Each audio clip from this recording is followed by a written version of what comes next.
Hello everyone, welcome to my channel. मैं हूं मनोज शर्मा और आज की क्लास में हम करने जा रहे हैं क्लास 12th का चैप्टर इशू ऑफ डिवेंचर आगे कंटिन्यू, जिसको हम टीएस ग्रेवाल टेक्स्ट बुक से कर रहे हैं। अब तक इसके 1 to 26 क्वेश्चन हो गए। आज 27th क्वेश्चन से स्टार्टिंग करते हैं। मैं क्वेश्चन को रीड करता हूँ, आप देखिए। लिखा हुआ है, Bright Limited to cover the assets of rupees 6,60,000। 6,60,000 की असेट्स टू कवर करी है ब्राइट लिमिटेड ने, and liability of rupee 80,000 of Star Limited, और लाइबिलिटी भी टू कवर करी है। और मैंने आपको बता रखा है, जब भी असेट्स और लाइबिलिटी आ जाए तो समझ लेना क्वेश्चन में कैपिटल रिजर्व और गुडविल निकलने के चांसेस बनते हैं। ये लिखा हुआ है, agreed purchase consideration of rupees 6 lakh, और कितने में हमारा जो है एग्रीड अमाउंट हुआ 6 लाख रुपये हम पे करेंगे स्टार लिमिटेड को, इन दोनों को टेक ओवर करने में। पेबल 10% इन कैश, 10% तो कैश दे देंगे। Balance by issue of 12% debenture of 100 each, और बैलेंस जो है 12% डिवेंचर इशू करेंगे। Give necessary journal entry in the books of Bright Limited if, 3 cases हैं। The debenture are issued at par, यदि debenture issued at पार हो रहा है तब क्या एंट्री होगी। Debenture are issued at premium, 20% premium पर है तब कैसे है। Debenture are issued at 10% discount, यदि डिस्काउंट पर है तो। ये 2 एंट्री तो कॉमन रहेंगी तीनों केसेज में। एक तो असेट्स परचेज करने की, नंबर 2 जो आपने पार्ट पेमेंट करी उसकी। उसके बाद तीनों की अलग अलग बना लेंगे। अभी जब क्वेश्चन करते हैं तब क्लियर हो जाएगा। अब देखो ये रहा, ये आपके सामने क्वेश्चन आ गया। असेट्स और लाइबिलिटी यदि रखी हैं, परचेज कंसिडरेशन का मतलब है जो अमाउंट हम उसे पे करेंगे। अब ये चेक करा करो कि गुडविल निकलती है या कैपिटल रिजर्व, या कुछ भी नहीं निकल रहा।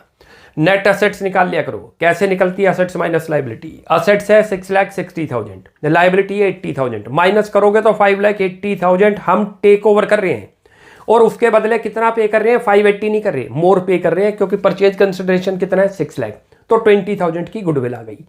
लेट करो असेट्स आ जाए 6 लाख से ज्यादा तो कैपिटल रिजर्व आ जाएगा, और ये दोनों बराबर हो जाए तो ना तो गुडविल होगी ना कैपिटल रिजर्व। क्लियर है। 10% की पेमेंट हमने कैश में करी है, और फिर 3 केसेज में तीनों में एंट्री मांग रखी है कि डिवेंचर पार पर करें तब क्या एंट्री है, प्रीमियम पे तो कैसे है, और डिस्काउंट पे तब कैसे। सबसे पहले क्या है, सन्ड्री असेट्स लिखो। मोर देन असेट्स आ रही है तो सन्ड्री वर्ड लिख दो।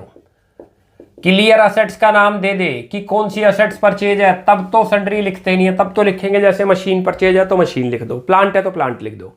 जब लिख दे असेट्स परचेज है तो समझ लेना मल्टीपल असेट्स आ रही है, तो वहां वर्ड क्या करना चाहिए, सन्ड्री असेट्स। 2 कर दो यहाँ सन्ड्री लाइबिलिटी। 6,60,000 की तो ये आ रही है, लिख दो 660। 80,000 की लाइबिलिटी, पहले तो वो लिखो जो आ रही है। असेट्स की नेचर डेबिट है, याद रख लो। जब भी इंक्रीज होगी तो डेबिट होगी, डिक्रीज है तो क्रेडिट। लाइबिलिटी की नेचर है क्रेडिट, जब भी इंक्रीज है, जर्नल के रूल बता रहा हूं, तो वो क्रेडिट होगी, और डिक्रीज होगी तो डेबिट। अब यहाँ क्योंकि टेक ओवर कर रहे हैं तो दोनों चीजें इंक्रीज है। असेट्स इंक्रीज होगी तो डेबिट, लाइबिलिटी इंक्रीज है तो क्रेडिट। कॉन्सेप्ट पे भी चला करो, क्यों डेबिट करते हैं क्यों क्रेडिट। अब जरा आगे चलते हैं। यहां पर हमने उनको कितना पे करना है, स्टार लिमिटेड को, जिससे परचेज करा, क्योंकि क्रेडिट में परचेज है तो लाइबिलिटी अगेन इंक्रीज हो रही है। या लिख दो टू स्टार लिमिटेड। ये परचेज कंसिडरेशन प्राइस है, याद रख लेना। कितने का डिसाइड हुआ, 6 लाख रुपए। अभी आपको बताया क्वेश्चन में गुडविल या कैपिटल रिजर्व निकलती है, कैसे निकलती है। ये रही नेट असेट्स, चेक कर लो कितनी आई थी, 580 आ रही है, यानी कि कंपनी के पास। उसके बदले कंपनी उससे ज्यादा दे रही है तो गुडविल का दे रही है, कम दे रही है तो प्रॉफिट है, वो कैपिटल रिजर्व होगा। अब यहाँ गुडविल निकल रही है तो गुडविल लिख दो, वरना डिफरेंस से भी मैंने आपको तरीका बताया था कि बैलेंसिंग फिगर आएगी। ये बैलेंसिंग फिगर का मतलब डेबिट में आ जाए तो गुडविल, क्रेडिट में आ जाए तो कैपिटल रिजर्व। वरना कॉन्सेप्ट आपको बताई दी कि जितनी हमारे पास आई, यदि उससे कम पे करा तो कैपिटल रिजर्व होगा, उससे ज्यादा पे करा तो गुडविल।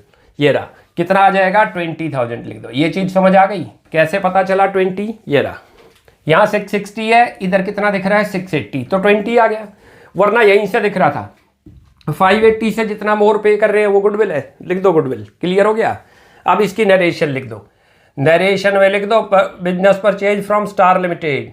अब सेकंड एंट्री पे आ जाओ। पार्ट पेमेंट कर रहे हैं 10% की, देखो क्लियर लिखा हुआ है क्वेश्चन में, अच्छी तरह पढ़ लो कि 10% पेड करा। कितना पे करना है हमने, 6 लाख रुपए, उसका 10% कैश में पेड कर दिया। लिखो यहां पर स्टार लिमिटेड अकाउंट डेबिट, और 2 कर दो कैश। दोनों को क्यों करा डेबिट और क्रेडिट, वो कॉन्सेप्ट भी समझ लो। 10% निकाल लो। 10% ऑफ 6 लाख, 6 लाख रुपए देना था, उसका 10% करोगे तो 60,000 रुपये हमने पेमेंट कर दी, याद रख लो। क्लियर है, 60,000 लिख लो। अच्छा, क्यों डेबिट हुआ, क्यों क्रेडिट? स्टार लिमिटेड हमारी लायबिलिटी थी, मैंने अभी बताया जब भी इंक्रीज होगी तो क्रेडिट होगी। जब परचेज कर रहे थे क्रेडिट में तो इंक्रीज थी, आज पेमेंट कर रहे हैं तो लायबिलिटी क्या हो रही है, डिक्रीज, तो डेबिट। ये जर्नल के रूल है, ध्यान रख लो। कैश की नेचर क्या है, कैश हमारा असेट्स है, असेट्स जब भी डिक्रीज होगी तो क्या करते हैं, क्रेडिट, और इंक्रीज होगी तो डेबिट। ये देखो यहाँ असेट्स परचेज कर रहे थे तो डेबिट आ गई। क्लियर हो गया? यहाँ इसकी नरेशन लिख दो, part payment made in cash. अब यहाँ देखो ये दोनों एंट्री तो कॉमन रहेंगी तीनों केसेज में, याद रख लो। क्वेश्चन में लिखा है कि 3 केसेज में अलग अलग एंट्री दिखाओ, तो अलग अलग ये दोनों कॉमन है तो बार बार रिपीट नहीं करते इनको। यहीं पर डाल दो केस 1। केस 1 के अंदर क्या दिखा रखा है कि पार पर पेमेंट करी। कितनी पेमेंट करेंगे अब उनको, स्टार लिमिटेड को? खाली जो है 5,40,000। कैसे पता चला?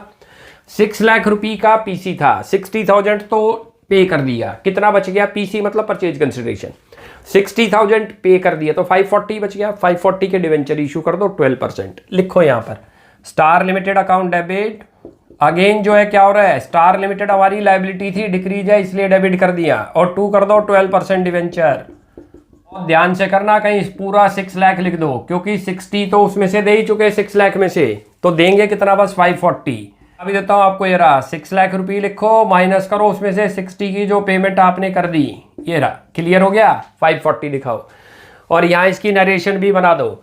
डिवेंचर इशू 2, कितने डिवेंचर इशू करेंगे? 5400 लिख दो, 5400 debenture of ₹100 each issue to Star Limited. कैसे आया ये भी समझ लो, 5400। ये वाला फार्मूला अप्लाई करना था आपको। कैसे करेंगे ये देखो, ये फार्मूला आप अप्लाई करते हो तो कितना आ जाएगा, 5,40,000 अमाउंट पेबल है। टोटल 6 लाख था, उसमें से पेमेंट कर दी 60। 540 डिवाइड करो इशूड प्राइस से। इशूड प्राइस कैसे बनता है, face value plus premium minus discount. तो पार पर है, ना तो प्रीमियम है ना डिस्काउंट, डायरेक्ट फेस वैल्यू से करोगे। 5,40,000 को 100 से कितने आ जाएंगे, 5400। करके भी दिखाता हूँ आपको। 5,40,000 ये रहा जो अमाउंट पे करना था, इसको डिवाइड कर दो 100 से, तो कितने बन जाएंगे, 5400। क्लियर है? ये नंबर ऑफ डिवेंचर आए हैं। अब अगला केस करते हैं, केस सेकंड। केस 2 पे आ जाओ। केस 2 में लिखा है 20% प्रीमियम पर किए, तो कितने निकलेंगे जरा देखते जाओ। पहले तो लिख दो यहाँ स्टार लिमिटेड, अमाउंट कितना आएगा नोट कर लेना स्टार लिमिटेड में, और 2 कर दो यहाँ पर 12% डिवेंचर जो आप दे रहे हो उसको लिख दो, और 2 करो सिक्योरिटी प्रीमियम है तो सिक्योरिटी प्रीमियम। अमाउंट कैसे आएगा वो अच्छी तरह से नोट कर लो। अब आप यहाँ कितना अमाउंट देना है हमने उनको, ये रहा 5,40,000 लिखो इसके अंदर। ये तो 540 आएगा जो ऊपर था, याद रख लो, क्योंकि देना 6 लाख था, 60 की पेमेंट कर चुके तो 540 आएगा। ये कैसे बनेगा नंबर ऑफ डिवेंचर, वो ध्यान से देखो। ये रहा, यहाँ देखो नंबर ऑफ डिवेंचर, यही निकाल के दिखाता हूँ। ये वाला फार्मूला लगेगा आपका, कैसे लगेगा, ये रहा, ये वाला फार्मूला यहाँ अप्लाई करके दिखाता हूँ जो आपको क्लियर हो जाएगा। अमाउंट पेबल कितना करना है, 5,40,000 करो डिवाइड इशूड प्राइस, 20% प्रीमियम है तो ये रहा। क्लियर हो गया? करोगे तो ये 120 बन गया, और इसको इससे करते हो तो 4,500 आ जाएगा। ये क्या चीज़ आ गई, नंबर ऑफ डिवेंचर। ये यहाँ लिख दो, यहाँ लिख लो 4,500 इंटू करो 100, तो ये तो 4,50,000 आ गया, और ऐसे ये 4,500 इंटू करो 20, 90,000 आ जाएगा। क्लियर हो गया? अब तीसरा केस भी यहीं कर देते हैं, जो एक ही पे आपको सारा क्वेश्चन आ जाएगा। अब केस थर्ड कर लो यहीं पर। केस थर्ड में लिखो, वो डिस्काउंट पर है 10%, क्लियर लिखा हुआ है, नोट कर लो। यहाँ लिखो एंट्री तो यही आएगी स्टार लिमिटेड, लिख दो स्टार लिमिटेड डेबिट। इसमें तो लिखो 5,40,000। उसके बाद करो, क्योंकि डिस्काउंट लॉस है, प्रीमियम हमारे लिए गेन था तो क्रेडिट कर दिया। गेन की नेचर है, याद रख लो, क्रेडिट करते हैं। जितने प्रॉफिट और गेन होंगे वो क्रेडिट होंगे, जितने भी एक्सपेंसेज और लॉसेज होंगे डेबिट। जब हम डिस्काउंट पे इशू करेंगे इट इज द लॉस, तो क्या हो जाएगा, वो डेबिट है। लिखो यहाँ पर discount on issue of debenture account, और 2 कर दो यहाँ पर 12% डिवेंचर। अब इनमें अमाउंट कैसे आएगा, जैसे ये नंबर ऑफ डिवेंचर थे ऐसे ही निकालो, यही वाला फार्मूला लगा के पूरे परचेज कंसिडरेशन में। याद रख लो ये फार्मूला अप्लाई होगा यदि वो प्रीमियम पर है और डिस्काउंट पर, आपको ये दिखाना होगा, ध्यान रख लो। यहाँ लिखो नंबर ऑफ डिवेंचर, कितने निकलेंगे देखते हैं जरा। यहाँ इक्वल टू करो अमाउंट पेबल करो, अमाउंट पेबल है 5,40,000 लिख लो। इशूड प्राइस कैसे बनता है, फेस वैल्यू लिखो और माइनस करो जो 10% है, वो 10 रुपये बनेगा। कैसे बनेगा, 100 इंटू 10/100, ये 10 रुपये आ गया। ये समझ आया? तो ये बन गया आपका 5,40,000 डिवाइडेड करो 90, ये 6,000 आ जाएंगे। ध्यान रख लेना नंबर ऑफ डिवेंचर। यहाँ 6000 लिख दो। अब ये 6000 हो गया और इन टू करो इसको फेस वैल्यू से 100 से, तो कितना बन जाएगा 6 लाख लिख दो। ये चीज समझ आ गई। ऐसे डिस्काउंट में कितना लिखेंगे 6000 इंटू जितना डिस्काउंट है 10 रुपी 60। क्लियर हो गया। तो ये क्वेश्चन था, ये काफी अच्छा क्वेश्चन था, 3 केसेस थे। अब एक और क्वेश्चन करते हैं 28, बिल्कुल 27 जैसा ही, ध्यान रख लो। मैं क्वेश्चन रीड करता हूं फिर देखते हैं। लिखा है star limited took over assets of ₹6,60,000 and liability of ₹80,000 of moon limited for ₹6 lakh. 6 lakh purchase consideration price decide हुआ है, यानी कि हम 6 लाख पे करेंगे मून लिमिटेड को। Give necessary journal entry in the books of Star limited if case 1 है the purchase consideration was payable 10% in cash and balance in 5400 12% debenture of 100 each. पहले केस में तो सेम ऐसे ही है जैसे 10%, पिछले क्वेश्चन में भी यही था, याद रखो। केस 2 दे रखा है purchase consideration was payable 10% in cash, 10% तो कैश में पे करेंगे, and balance in 4500 12% debenture of 100 each issued at A premium of 20%। पिछले क्वेश्चन में क्या चेंज था और इसमें क्या चेंज है? वहां नंबर ऑफ डिवेंचर हमें फाइंड आउट करने पड़े थे, या उन्होंने नंबर ऑफ डिवेंचर कैलकुलेट करके दे रखे दोनों केस में। उसमें 3 केसेस थे, इसमें 2 ही केसेस है। उसमें डिस्काउंट का भी था, इसमें डिस्काउंट नहीं है। तो अब जरा देखो कैसे होगा। सेम वही एंट्री जो 27 में हुई थी वही फिगर है। असेट्स ले रखी है 6,60,000 की, लाइबिलिटी ले रखी है 80,000 की। पीसी कितने में डिसाइड हुआ 6 लाख। नेट असेट्स निकाल लो, कितनी बनती है 5,80,000। कितना मोर पेमेंट कर रहे हैं 580 से, ये लिखा हुआ 20,000 की goodwill. Same entry. Sundry assets में लिखो जितने की ली 6,60,000 की ली, लिख दो। लाइबिलिटी कितने की ली 80,000। परचेज कंसिडरेशन कितने में डिसाइड हुआ, कितना देना है मून लिमिटेड को 6 लाख, लिख दो। तो गुडविल आ गई 20। क्लियर हो गया। अब पार्ट पेमेंट कर रखी है 10% की, सेम 27 में भी वही था, पार्ट पेमेंट कर रखी थी 10% की। यहां लिख दो 10% ऑफ 6 लाख, कितना बनेगा 60। अब कितना बैलेंस बच गया 5,40,000। ध्यान रखना उसके 2 केसेज बना रखे हैं। पहले केस में तो क्लियर लिखा हुआ है कि हमने उनको पार पर इशू कर रखे हैं 5,400 डिवेंचर, कैलकुलेट भी नहीं करना। 5,400 इंटू 100 ये कर दो एंट्री। क्लियर हुई। उसके बाद अगले केस में दे रखा है कि 4,500 डिवेंचर इशू करे जो कि हुए थे 20% प्रीमियम पर, तो प्रीमियम भी लिख दो और डिवेंचर भी। 4,500 4,500 इसको फेस वैल्यू से मल्टीप्लाई डिवेंचर को, तो और ये किससे आ जाएगा सिक्योरिटी प्रीमियम से। क्लियर हुआ। अब यदि हम इन एंट्री को जो पार्ट पेमेंट करी ज्वाइंट करें तब क्या करते हैं, ये देखो मून लिमिटेड में कितना है 60, यहां मून लिमिटेड में कितना है 60, 540, दोनों को क्लब करके 6 लाख बना दो और ये 2 कैश या नीचे लिख दो। ज्वाइंट भी कर सकते हैं, सेपरेट भी कर सकते हैं, दोनों ठीक है। उसके बाद फिर दोबारा देखो केस 2 में इस कैश पेमेंट कर रखी है, ये मून लिमिटेड नीचे ले आओ, यहां पर 6 लाख लिख दो और ये 2 कैश क्रेडिट में कर दो 60,000। क्लियर हो जाएगा। तो आप ज्वाइंट करो चाहे सेपरेट करो, दोनों ठीक है। दोनों में से जो आपको इजी लगता है वो वाला कर सकते हो। अब एक और क्वेश्चन करते हैं 29, वहां से टॉपिक चेंज हो रहा है कोलेटरल सिक्योरिटी का, उसकी स्टार्टिंग करते हैं। नेक्स्ट क्वेश्चन करते हैं 29। मैं क्वेश्चन को रीड करता हूं, आप देखिए। लिखा हुआ है a company took a loan of ₹4 lakh from Bandhan bank limited and issued 8% debenture of ₹4 lakh as a collateral security. Collateral security का मतलब कि आपने गारंटी के तौर पर डिवेंचर इशू कर दिए।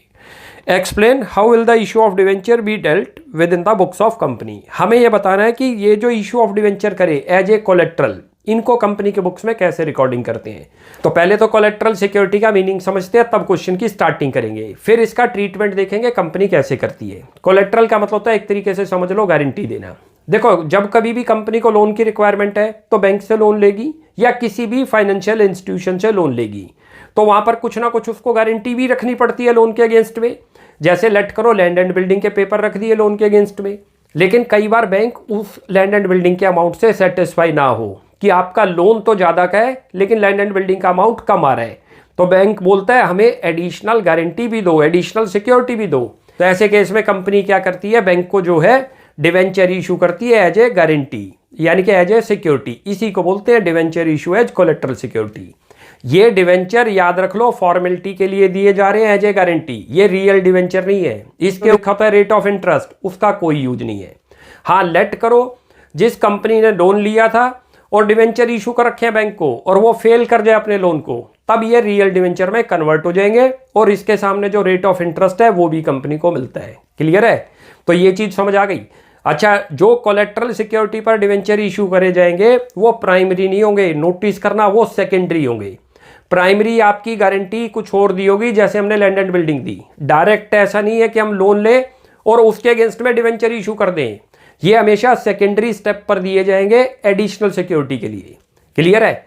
अब इसमें जब कंपनी, क्योंकि ये फॉर्मेलिटी के लिए दिए गए हैं, तो इस केस में दो मेथड बनते हैं। कुछ कंपनी तो क्या करती है, अपनी बुक्स के अंदर रिकॉर्ड नहीं करती इस डिवेंचर को, क्योंकि ये रियल डिवेंचर नहीं है, एज ए सिक्योरिटी दिए हुए हैं। और मेथड ये है कि कुछ कंपनी इनको अपने बुक्स में रिकॉर्ड भी करती है। तो अब वही क्वेश्चन करते हैं। देखो, पहला मेथड तो ये है, फर्स्ट मेथड तो ये है कि कंपनी अपनी बुक्स में इन डिवेंचर को जो फॉर्मेलिटी के लिए दिए गए हैं उनको रिकॉर्ड नहीं करती। दूसरा मेथड ये है कि रिकॉर्ड करती है अपनी बुक के अंदर। तो दोनों में अलग अलग है। अच्छा, कंपनी क्वेश्चन में क्लियर लिखा है कि किस तरीके से डील करती है, तो हमें दोनों मेथड बताने होंगे। सबसे पहले तो देखो, एक तो जर्नल पास करनी होगी जो आपने लोन टू कोर किया। इस मेथड के अंदर जो है डिवेंचर को कहीं पर भी शो नहीं करेंगे। क्यों नहीं करेंगे? लिखा हुआ है कि रिकॉर्ड ही नहीं करती। तो लोन लिया, लोन की एंट्री पास करो। क्या एंट्री है? ये दी, bank account debit to bank loan. पहली एंट्री तो ये पास कर दो आप। क्लियर है? वो तो सेकंड मेथड है, उधर बाद में करते हैं, पहले फर्स्ट मेथड देख लो जिसमें रिकॉर्ड नहीं करती कंपनी। और टू करो यहां पर बैंक लोन, कितने का लिया हुआ है? 4 लाख। अच्छी तरह से बुक में देख लो आप, ये रहा, जितने अमाउंट का लिया है वो लिख दो, बहुत ध्यान से समझते जाओ। क्लियर है? जितने का लोन लिया वो लिख दो। डिवेंचर भी 4 लाख के इशू कर रखे हैं एज ए कोलेट्रल, लेकिन क्योंकि फर्स्ट मेथड में क्या है, रिकॉर्ड नहीं करते, तो उनको कोई रिकॉर्ड नहीं करेंगे। यहां इसकी नरेशन बना दो, loan taken from bank.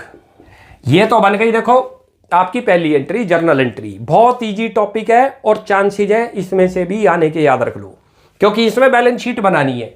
Balance sheet कैसे बनती है वो भी आसान है, जैसे आपने शेयर में करी थी ऐसे ही बनती है, थोड़ा सा ही चेंज है, खाली इसी को शो करना है, लोन को। एक्सट्रैक्ट का मतलब हो गया जो पूरी बैलेंस शीट नहीं है, खाली जो चीज पूछी है उसी के बारे में दिखाना है। लेकिन आप याद रखो, बैलेंस शीट हमने शेयर्स में भी करी थी। बैलेंस शीट बनाने से पहले क्या बनाने होंगे? नोट्स टू अकाउंट्स, उसमें शो करते हैं। ये नोट्स टू अकाउंट्स आओ, नोट्स टू अकाउंट्स में यहां पर हेडिंग डाल दो। सबसे पहले लॉन्ग टर्म बोरोइंग्स लिखो, पहला नंबर लिखो यहां, क्योंकि जो लोन है वो कहां पर शो होगा? लॉन्ग टर्म बोरोइंग में। याद रख लो बैलेंस शीट के मेजर हेड, यहां लिख दो लॉन्ग टर्म बोरोइंग्स, और इसके अंदर लिख दो बैंक लोन जितने का आपने लिया हुआ है। डिवेंचर का कोई जिक्र नहीं होना इस मेथड के अंदर, याद रख लो। कितने का लिया था? 4 लाख का, लिख दो 4 लाख। ये चीज क्लियर हो गई? पहले एंट्री पास करनी है, ध्यान रख लो। उसके बाद बैलेंस शीट बनानी है। बैलेंस शीट पहले नहीं बनती, क्या बनती है? पहले notes to accounts. Notes to accounts में जाओ, लोन कहां पर लिखते हैं? याद रख लो, लॉन्ग टर्म बोरोइंग्स में। लिख दो लॉन्ग टर्म बोरोइंग्स में कितने का लोन लिया? Bank loan. अब बैलेंस शीट पे आओ, बैलेंस शीट पे यहां पर हेडिंग डालो इक्विटी एंड लायबिलिटी, और इसी के अंदर दिखाना इक्विटी एंड लायबिलिटी में यहां पर लिखो नॉन करंट लायबिलिटी में आएगा, ये याद रख लो। और इसके अंदर दिखाएंगे जो लॉन्ग टर्म बोरोइंग्स था, लिख दो लॉन्ग टर्म बोरोइंग्स। यहां नंबर 1 डाल दो और यहां लिख दो 4 लाख। ये बन गई बैलेंस शीट। कोई मुश्किल लगा? क्या था? पहली एंट्री पास करो, बैंक टू बैंक लोन। ये भी बहुत आसान है। बैंक क्या है? हमारी असेट्स है, इंक्रीज हो रही है क्योंकि मनी आ रही है, तो इंक्रीज होगी जब भी असेट्स तो डेबिट करते हैं, डिक्रीज है तो क्रेडिट। ये जर्नल के रूल है। बैंक लोन क्या? हमारी लायबिलिटी, लायबिलिटी जब भी इंक्रीज होगी जर्नल के रूल के अकॉर्डिंग वो क्रेडिट होगी, डिक्रीज है तो डेबिट होगी। तो पहली तो ये बन गई। दूसरी क्या बनानी है? बैलेंस शीट नहीं बनानी, पहले notes to accounts. Bank loan को कहां शो करते हैं? लॉन्ग टर्म बोरोइंग्स में। ये कंपनी की बैलेंस शीट है जो आपने लर्न कर रखी होगी, उसके अंदर दिखाना है 4 लाख। फिर आ जाओ बैलेंस शीट में, यहां लिखो इक्विटी एंड लायबिलिटी, हेडिंग डाल दो नॉन करंट लायबिलिटी। ये मेजर हेड है, याद रख लेना, जिसके अंदर लोन को शो करते हैं लायबिलिटी को, जो लॉन्ग टर्म वाली है, याद लिख दो। क्लियर हो गया? इसी के अंदर एक और कॉन्सेप्ट क्लियर कर देते हैं। यदि लेट करो ये डिवेंचर आपने लेस देन 1 ईयर के लिए इशू कर रखे हैं, जर्नली ऐसा होगा नहीं। डिवेंचर हमेशा क्या है? मोर देन ईयर के लिए इशू करते हैं, 1 साल के लिए नहीं करते, 3 साल 4 साल 5 साल ऐसे। लेकिन लेट करो किसी क्वेश्चन में दे दे कि जो डिवेंचर इशू करे खाली जो है आपने उसकी रिडम्पशन डेट जो है 9 मंथ की है या लेस देन 1 ईयर की है, तब आपको थोड़ा चेंज करना है। या लॉन्ग टर्म बोरोइंग की जगह लिख दोगे शॉर्ट टर्म बोरोइंग। क्लियर है? ये बैंक लोन ही रहेगा। जर्नल एंट्री में कोई चेंज नहीं है, बैलेंस शीट में चेंज है, बता रहा हूं। उसके बाद इक्विटी एंड लायबिलिटी लिखोगे, यहां पर नॉन करंट लायबिलिटी ना लिख के लिखोगे करंट लायबिलिटी, और इसमें लिख दोगे शॉर्ट टर्म बोरोइंग। क्लियर है? जब आपने डिवेंचर इशू कर रखे हो लेस देन 1 ईयर के लिए, याद रख लो, तब ऐसे चेंज करते हैं। वरना जर्नली हमेशा डिवेंचर इशू जो होंगे मोर देन 1 ईयर के लिए होंगे, यानी कि जो लोन ले रहे हो 1 साल से ज्यादा के लिए ले रहे हो। क्लियर हो गया? अब चलते हैं सेकंड मेथड पे। ये तो हमारा फर्स्ट मेथड हो गया। सेकंड मेथड में कह रहा है कि डिवेंचर को रिकॉर्ड करते हैं, याद रख लो, ये अपने आप ध्यान रख लो।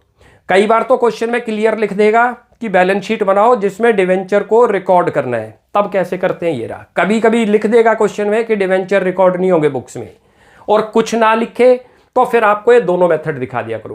क्लियर है कि एक मेथड ये बनता है जिसमें रिकॉर्ड नहीं करते, और एक मेथड बनता है जिसमें रिकॉर्ड करते हैं। तो सबसे पहले तो एंट्री पे ही आओ। पहली एंट्री तो वही करो, बैंक टू बैंक लोन, ये रही जो आपकी बनती थी। कितने का लोन लिया आपने? 4 लाख। लिख दो बैंक अकाउंट डेबिट और टू करो बैंक लोन। इसमें 2 जर्नल एंट्री पास करनी होगी, ध्यान रख लेना। लोन अकाउंट कितने का लिया है? 4 लाख। और यहां इसकी नरेशन लिख दो, लोन टेकन फ्रॉम बैंक। अब इसी के अंदर एक और एंट्री पास होगी, ध्यान रख लो, डिवेंचर इशू की। डिवेंचर जब इशू करते हैं तो याद रख लो डिवेंचर तो क्रेडिट होगा, और डेबिट में क्या होगा? बहुत ध्यान से देखना, डिवेंचर सस्पेंस अकाउंट। अच्छा, ये क्यों मैंने सस्पेंस लिखा है वो भी बता देता हूं, क्योंकि अभी डाउट है कि ये रियल डिवेंचर है या नहीं, इसलिए डिवेंचर सस्पेंस लिखते हैं, ध्यान रख लो। और टू करो यहां पर डिवेंचर। आपको बताया ये डिवेंचर क्या है हमारे? As a formality, as a guarantee के लिए दिए जा रहे हैं। जो भी कोलेट्रल पर दिए जाएंगे वो रियल डिवेंचर नहीं है। लेकिन यदि कंपनी डिफॉल्ट कर जाए जब रिडम्पशन डेट आए तो ये क्या बन जाएंगे? रियल डिवेंचर में कन्वर्ट हो जाएंगे। इसीलिए तब तक हम क्या वर्ड लिखते हैं? डिवेंचर सस्पेंस, कि अभी सस्पेंस है, ये डिवेंचर है या नहीं। लिख दो यहां पर अमाउंट 4 लाख। ये तो जर्नल एंट्री है। पहले मेथड में कितनी करनी है आपने? 1। कौन सी करनी है? खाली बैंक लोन की। इसमें कितनी करनी है? 2। बैंक लोन की 1 एंट्री जो इसमें करते थे वही, और 1 डिवेंचर सस्पेंस की। और यहां लिख दो issue of debenture as collateral security. ये तो बन गया हमारा जर्नल एंट्री का वर्क। अब चलते हैं बैलेंस शीट पे। बैलेंस शीट के लिए मैंने आपको बताया पहले नोट्स टू अकाउंट्स बनता है हर एक में, चाहे शेयर का क्वेश्चन आ जाए उसमें बैलेंस शीट आ जाए, चाहे जो है डिवेंचर का आ जाए, दोनों में पहले नोट्स टू अकाउंट्स। यहां पर आओ, नंबर एडिंग यहां पर पहले डाल दो, यहां लिखो लॉन्ग टर्म बोरोइंग्स। अब इसी के अंदर दिखाएंगे, देखो एक तो दिखाएंगे बैंक लोन, और उसी में नीचे दिखाएंगे डिवेंचर सस्पेंस के बारे में। देखो यहां पहले मैं आपको दिखाता हूं, उसके बाद बताता हूं। यहां लिखो बैंक लोन। बैंक लोन कितना है? 4 लाख। दिखा दो ये रहा। क्लियर है? इसी के अंदर दिखाओगे आप डिवेंचर भी, जो डिवेंचर सस्पेंस आपने इशू करे। कैसे दिखाएंगे? ये रहा। यहां लिखो पहले डिवेंचर, ध्यान से देखते चलना, ये एंट्री बड़ी अच्छी है। डिवेंचर है आपके 4 लाख के, लिख लो 4 लाख, और माइनस करो इसी में से डिवेंचर सस्पेंस। नोट कर लो, यहीं पर ऐसे करते हैं। डिवेंचर सस्पेंस कितना? 4 लाख रुपए। अब ये नील हो जाएगा, आपने बस शो तो कर दिए ये, लेकिन लायबिलिटी में शो नहीं होंगे, याद रख लेना। बैलेंस शीट की नोट्स टू अकाउंट्स में शो हो जाएंगे, जो क्लियर पता चले कि हमने जो है 4 लाख की कोलेट्रल सिक्योरिटी दे रखी है डिवेंचर की। यहां पर कितना आएगा? 4 लाख, और बैलेंस शीट में यही 4 लाख यहां आएगा। अब शीट पे आ जाओ। बैलेंस शीट पे पहले तो लिख दो इक्विटी एंड लायबिलिटी, और इसी के अंदर लिखो यहां पर इक्विटी एंड लायबिलिटी में नॉन करंट लायबिलिटी, और इसके अंदर दिखाएंगे ये जो आपका लॉन्ग टर्म बोरोइंग्स था। लिख दो यहां पर नंबर 1, और इसमें लिख दो 4 लाख। ये हमारी बैलेंस शीट बन गई। आ गया समझिए? तो क्लियर हो गया। ये वाला पहला क्वेश्चन काफी अच्छा था। ये कोलेट्रल सिक्योरिटी बता दिया आपको कि डिवेंचर जो इशू करेंगे एज ए फॉर्मेलिटी के लिए, एज ए गारंटी के लिए, it is called collateral security. 2 method बनते हैं, ध्यान रख लो। फर्स्ट मेथड में जो हमने डिवेंचर इशू कर रखे हैं एज ए कोलेट्रल सिक्योरिटी, ये बनती है बैंक लोन करो, फिर ये बैलेंस शीट में खाली बैंक लोन। दूसरा मेथड क्या बनता है कि डिवेंचर को रिकॉर्ड करते हैं बुक्स में, तब क्या शो करते हैं? ये रहा। पहली entry bank to bank loan, दूसरी entry debenture suspense to debenture. Clear है? उसके बाद जब बैलेंस शीट बनाएंगे तो पहले नोट्स टू अकाउंट्स पे आ जाओ। बैंक लोन में 4 लाख लिखो, बाई चांस इसमें बैंक लोन और डिवेंचर इशू दोनों का अमाउंट 4 लाख है। डिवेंचर 4 लाख दिखाओ माइनस डिवेंचर सस्पेंस, 0 करके वहां दिखा दो 4 लाख, जो टोटल बना वो टोटल यहां पर आएगा। ऐसा नहीं है कि आप 8 लाख दिखा दो, वो तो नोट्स टू अकाउंट्स में शो करना है बस। बैलेंस शीट में तो बैंक लोन ही आएगा। क्लियर हो गया? अब नेक्स्ट क्लास में आगे कंटिन्यू करते हैं। आप यहां तक प्रैक्टिस कीजिए। कोई भी डाउट लगता है you will ask in comment section. आपको हमारी वीडियो अच्छी लगती है प्लीज इसको लाइक एंड सब्सक्राइब कीजिए। Thanks for watching my video. Next class में जल्दी ही मिलते हैं।